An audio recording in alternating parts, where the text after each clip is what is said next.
Ladies, you might think cheating is a young woman's game, but let me tell you something that'll rattle your teacup.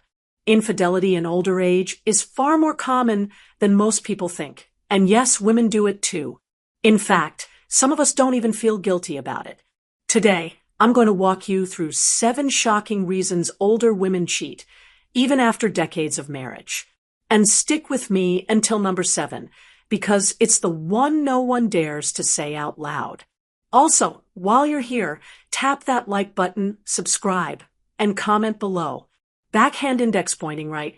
Do you believe emotional cheating is just as bad as physical? Let's get real. 1 years of emotional neglect. Let me paint a picture for you. You spend 30, maybe 40 years married to the same man. You raise children together. You pay bills. You support his dreams. You nurse him through surgeries and funerals. You smile through holidays and silent dinners. But somewhere along the way, the affection stops. The I love yous dry up. He doesn't look at you the way he used to. Heck, he barely looks up from the TV. You sit beside him at dinner, but it might as well be across an ocean. And day after day, you shrink a little. You become quiet. You become lonely. Then one day, someone, maybe a neighbor, a man at the community center, a friend's brother, says something simple like, "You've got a beautiful smile." And just like that, you remember what it feels like to be seen. It doesn't start with sex. It starts with connection. That ache to be cherished again, not just tolerated. For many women, cheating doesn't come from lust. It comes from being starved of emotional intimacy for years and finally tasting it again. 2, she finally starts living for herself. This one hits deep for a lot of us. Most women spend the first half of their lives living for other people. We're daughters, wives, mothers, grandmothers. We cook, clean, sacrifice, support. We put our own dreams on the shelf so someone else's can come true. And then one day, maybe after retirement or after the kids stop calling as often, we look in the mirror and ask, when was the last time I did something just for me? Retirement isn't just a phase of life. It's a wake-up call. You're not rushing off to work anymore. There's space in your day, space in your thoughts. And that space fills up with big, scary questions. Am I happy? Is this it? Do I have anything left to look forward to? So when someone comes along and offers you adventure, passion, a spark, something just for you, you start to wonder, why the hell not?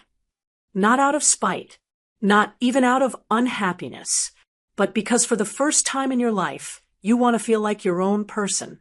And sometimes that leads to choices you never thought you'd make. Because after decades of putting yourself last, you're finally curious about what life feels like when you come first. 3, revenge for past affairs or suspicions. Not every woman cheats out of boredom or longing. Some do it out of hurt. Deep, buried, quiet hurt that's been eating at them for years. You see, men aren't always as discreet as they think. Some husbands cheated decades ago, thinking their wives didn't notice. Some left traces. Perfume on collars, mysterious receipts, work trips that didn't add up.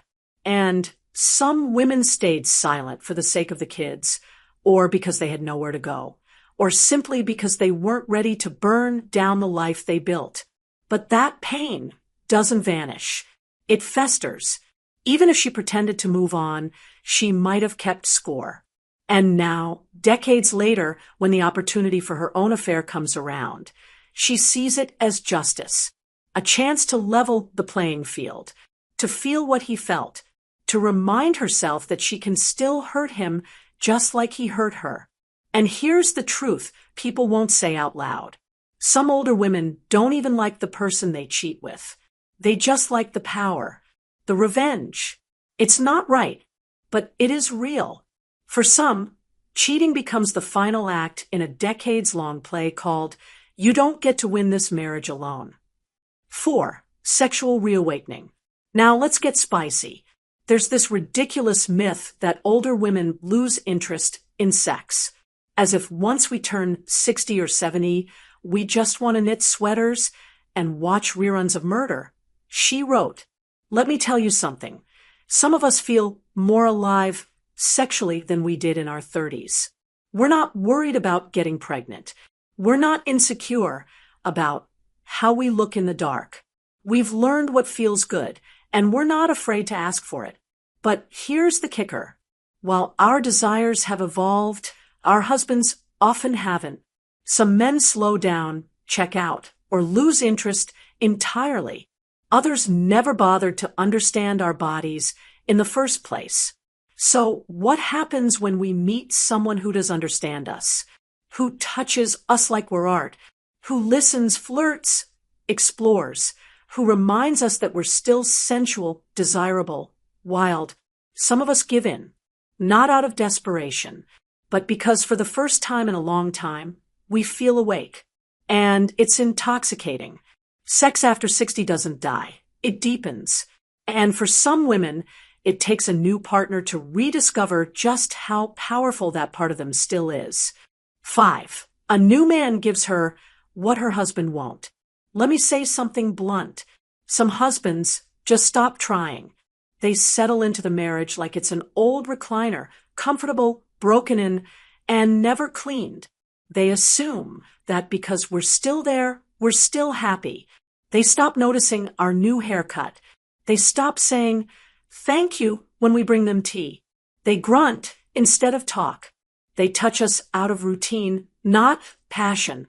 And meanwhile, we're over here waiting for them to ask how our day was, waiting for them to look up from the football, waiting for a compliment or a kiss on the cheek, or just a bit of damn eye contact. Then it happens. Some man, maybe a stranger, maybe someone we've known for years, starts showing us attention. Not in a sleazy way, in a way that feels curious. He notices the color of our dress. He laughs at our jokes. He asks questions and actually listens to the answers. He makes us feel like we matter. Now, this doesn't always mean we fall head over heels, but sometimes without even realizing it, we start to lean in. We find ourselves smiling when his name comes up. We dress a little nicer on days we might run into him. And that tiny ember of validation, that spark we thought had gone cold long ago, flares back to life. It's not always about looks. It's not about younger or older. It's about presence. And when someone new offers what our husbands no longer do, attention, curiosity, kindness, the temptation can become undeniable, especially when we realize we've been running on empty for years. 6. She feels invisible and wants to be seen again. Now this one cuts deep because it's not just about romance or marriage. It's about aging and how the world treats older women like they've expired. One day you're getting catcalled at the grocery store, and the next you're being called ma'am by teenagers who don't even look you in the eye. You walk into a room and no one notices. You say something smart and it gets ignored. You start to fade, not because you want to, but because the world lets you. And let me tell you something awful. For many women, this invisibility creeps into their own homes. Their husbands stop looking at them. Their children stop asking for advice. Even friends start talking over them. It's like you're still alive, but not seen. And then, just once, someone does see you. A man leans in a little closer. He remembers your name. He compliments the way you laugh or how clever your comeback was. And suddenly, you're not invisible anymore. You feel like a woman again, not a caregiver, not a background character. A woman. You remember what it's like to have someone's eyes linger on you, not out of obligation, but fascination. That kind of attention can feel like oxygen after years underwater. And when that feeling shows up, even the most loyal of hearts can begin to drift. 7. She no longer cares what society thinks. Here's the truth no one likes to admit. Getting older frees you. When you're young, you live for everyone else's approval. You worry about what the neighbors will say, what your pastor will think, what your family will whisper behind closed doors. You try to be the perfect wife, mother, woman, according to someone else's rule book. But by the time you hit your 70s, that rule book starts to look ridiculous. You realize how much time you wasted trying to please people who never clapped for you. You remember all the times you said no to your own joy to make someone else comfortable. And now you know the clock is ticking, and suddenly shame feels like a silly burden to carry in your final chapters. So maybe she cheats, not out of desperation, not out of rage, but out of freedom, because she's finally done apologizing for wanting more. More joy, more laughter, more skin on skin, more life. At this age, we're not chasing thrills like teenagers. We're chasing meaning. And for some women, stepping outside of their marriage is the first decision they've made in years that felt truly theirs. Does it cause pain? Absolutely. Is it fair? Not always. But is it real? Yes. And no amount of judgment from the outside world can outweigh the raw honesty of a woman who says, I chose me for once, even if it was messy,